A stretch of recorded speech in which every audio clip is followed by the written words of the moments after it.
মিনিম্যালিস্টিক mindset অধ্যায় 2।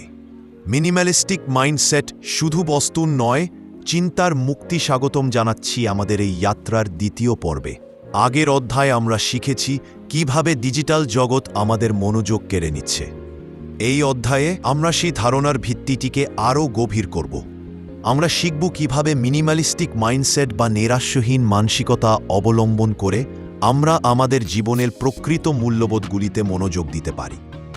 অনেকের কাছে মিনিম্যালিজম মানে কেবল অপ্রয়োজনীয় জিনিসপত্র ফেলে দেওয়া, কিন্তু এই ধারণাটি খুবই সীমিত। প্রকৃত মিনিম্যালিজম হলো আপনার চিন্তা, সময় এবং সম্পর্ক থেকে অতিরিক্ত ভার কমানো। এটি কম জিনিস নিয়ে বেশি ভালো থাকার শিল্প। মিনিম্যালিস্টিক মাইন্ডসেট শুরু হয় একটি সহজ প্রশ্ন দিয়ে: এটি কি আমার জীবনে কোনো মূল্য বা আনন্দ যোগ করছে? যদি উত্তর না হয়, তবে বস্তুটি, কাজটি বা সম্পর্কটি ছেড়ে দেওয়াই ভালো।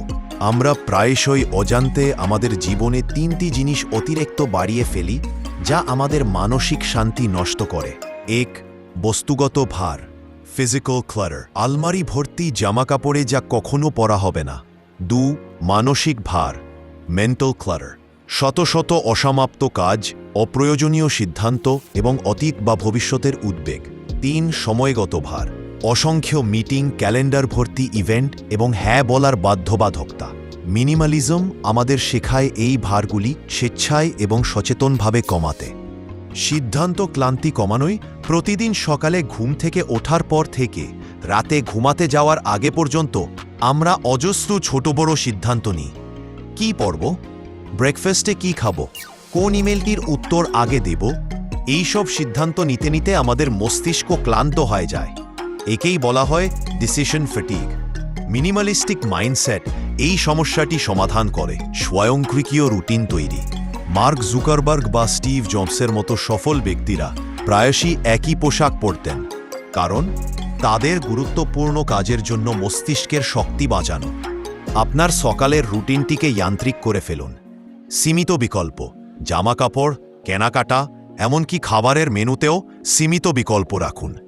যত কম বিকল্প, তত কম সিদ্ধান্ত। প্রি ডিসিশন, গুরুত্বপূর্ণ কাজগুলি কখন করবেন তা আগের দিন রাতেই স্থির করে ফেলুন। সকালে উঠে সিদ্ধান্ত নেওয়ার কাজটি কমিয়ে দিন। ডিজিটাল মিনিমালিজম, মনকে স্ক্রিন মুক্ত করা। যেমনটা আমরা প্রথম অধ্যায়ে আলোচনা করেছি, ডিজিটাল পরিবেশই সবচেয়ে বড় মানসিক জঞ্জাল তৈরি করে। মিনিমালিস্টিক মাইন্ডসেট ডিজিটাল জীবনেও প্রয়োগ করা যায়। একে আমরা বলি ডিজিটাল মিনিমালিজম। অ্যাপস এবং ফোল্ডার। আপনার ফোনের হোম স্ক্রিন থেকে সমস্ত অপ্রয়োজনীয় অ্যাপস সরিয়ে ফেলুন। কেবল সেই টুলগুলি রাখুন যা আপনার উৎপাদনশীলতা বাড়ায়। ইমেল ইনবক্স জিরো, ইমেলকে কাজের তালিকায় পরিণত না করে দ্রুত উত্তর দেওয়া বা আর্কাইভ করার অভ্যাস তৈরি করুন।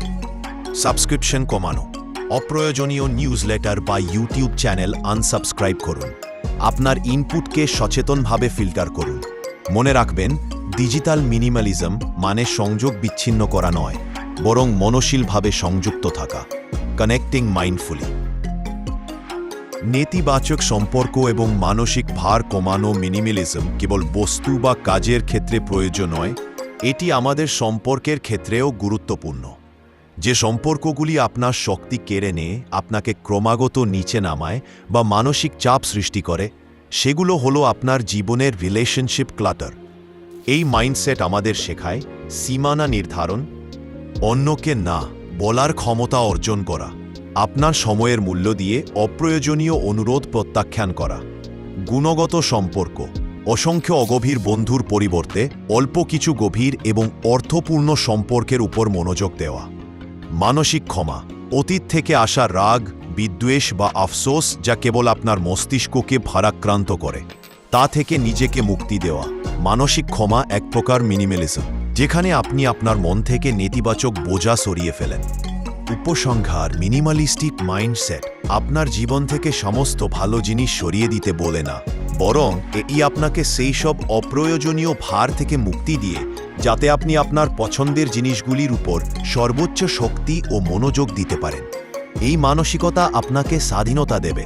স্বাধীনতা সিদ্ধান্ত ক্লান্তি থেকে, অতিরিক্ত ভোগের চাপ থেকে এবং মানসিক জঞ্জাল থেকে।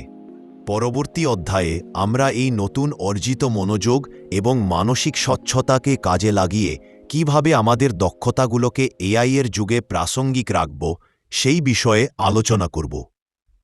আমাদের অডিওবস লাইব্রেরিটি যদি আপনার ভালো লাগে তাহলে লাইক, শেয়ার, সাবস্ক্রাইব করুন।